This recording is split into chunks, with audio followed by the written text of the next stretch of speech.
balita sa Intuay. Sa kasagsagan ng pananalasa ng habagat at malakas ng bagyong Karina, marami ang nagtag kay Veron, isang animal rescuer, sa video na ito na kumakalat sa social media.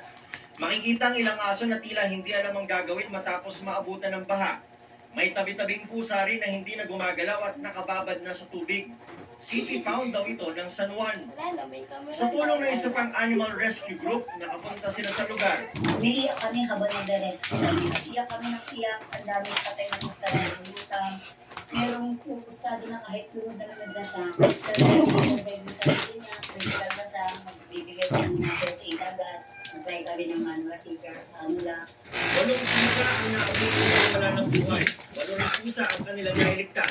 Nakapag-rescue rin sila ng 20 aso. Dinala ang mga nasagip sa shelter ng animal rescue sa Cubao at sa Angono, Rizal.